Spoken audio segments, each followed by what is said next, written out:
नमस्कार साथियों, Ganesha study concept में मैं नरेश गोयल आपका हार्दिक अभिनंदन करता हूं। आज का जो हमारा पाठ्यक्रम है वो है नाद के आधार पर वर्ण। बहुत ही अच्छा टॉपिक है ये और विभिन्न प्रतियोगी परीक्षाओं के अंतर्गत ये कई बार प्रश्न रिपीट हुए हैं, जैसे कि निम्न में से कौन सा घोष वर्ण है, कौन सा अघोष वर्ण है। साथ साथ हम इसमें ये भी अध्ययन करेंगे कि प्राणवायु के आधार पर वर्णों का जो उच्चारण होता है वो कौन सा है, यानी कि अल्प प्राण और महाप्राण। तो पहला टॉपिक अपन लेते हैं नाद के आधार पर वर्ण। ये हमारा आज का टॉपिक है, नाद के आधार पर वर्ण। पहली कंडीशन, नाद का तात्पर्य क्या है? नाद का तात्पर्य होता है झनकार, क्योंकि जब तक वाइब्रेशन नहीं होता तब तक का जो आवाज है, जो साउंड है, वो प्रोड्यूस नहीं होगा।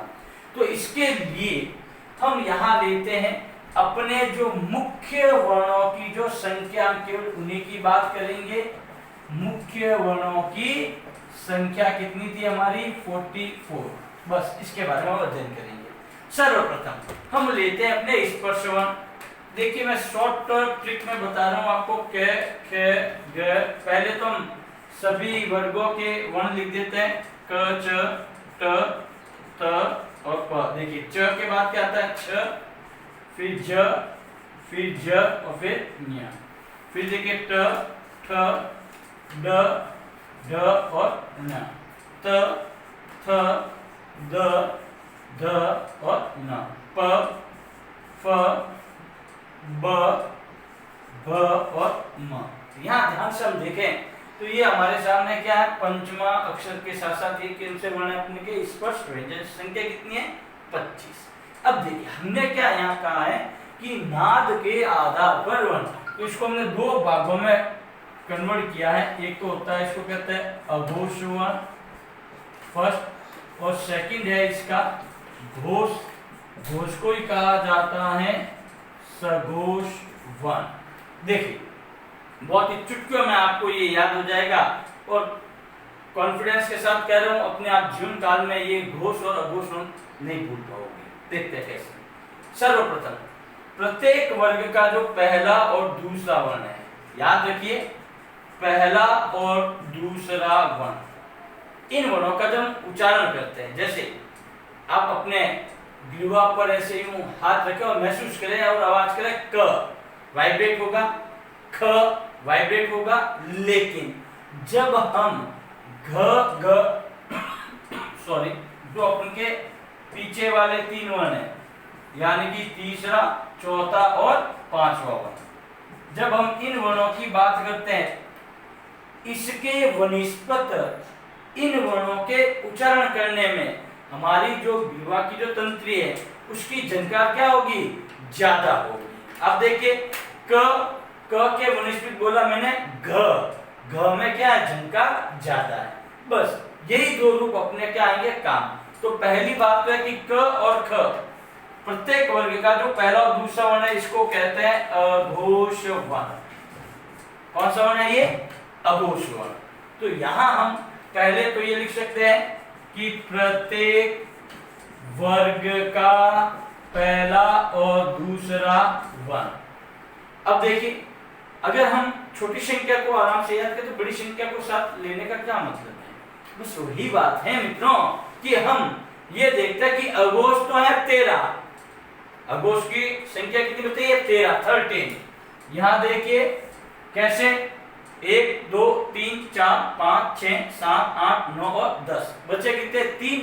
3 आएंगे अपने श और श इक्वल टू 30। अघोष की संख्या कितनी हो गई? 30। अब बाकी जो भी बचा है हमारे पास वो क्या बनेगा? हमारा घोष, यानी कि घोष को कहते हैं सघोष वर्ण। इसलिए एक ट्रिक बनाई गई है मित्रों कि अघोष तो है 13, बाकी बचा वो मेरा बोले तो घोष या सघोष। बाकी क्या बचा? प्रत्येक वर्ग का तीसरा, चौथा और पांचवा वर्ण। तो 5 की संख्या कितनी होगी? 15।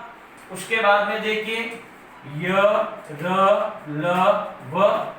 इसके बाद देखो इसका उसमें का ह और बाकी क्या बचा हमारे सभी स्वर।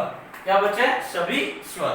काउंट करके देख सकते हैं अपन कि 15, 16, 17, 18, 19, 20 और स्वरों की संख्या कितनी है? 11।